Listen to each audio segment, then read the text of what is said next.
We talked about the definite integral. That's when we get a definite answer.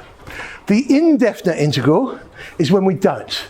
It's the answer ends up with algebra, because we don't know what numbers to substitute in. Other than that, it's exactly the same. So we still add 1 to the power over the power. The difference now is we go plus a constant, like we saw with the primitive function, because it is quite possible that there could have been a constant there, and when you differentiated it, the constant became 0. Here's a useful idea. In fact, once upon a time, I used to call it the useful theorem. You don't need to expand the whole thing out. You can still add 1 to the power over the power, but make sure you remember to multiply the denominator by the coefficient of x. This only works for a linear function. So if there's something else in there, sorry, not going to work.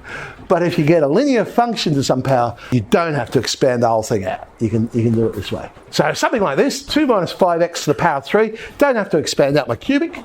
I add 1 to the power over the power, but on the bottom I also multiply by negative 5, which is the coefficient of x. And we get minus 1/20th, 2 minus 5x, 4.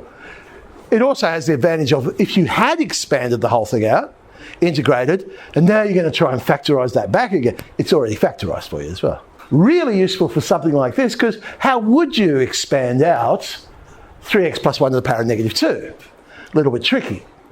So we can go add 1 to the power over the power, but remember to multiply, in this case, by 3, the coefficient of x, and we have our answer. Mere mortal answer, minus 1/3, 3x plus 1 to the negative 1. Super mathematicians, of course. Take it out of index form.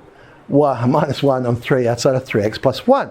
Again, very useful for something like this. Because how do you expand out 2x plus 1 to the power of a half?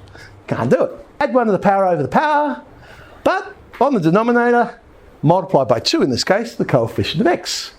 And we get 2x plus 1 to the 3 on 2, mere mortal answer, super mathematicians. That's 1.5, so we know that's 2x plus 1 root 2x plus 1. I told you that one was going to be quick.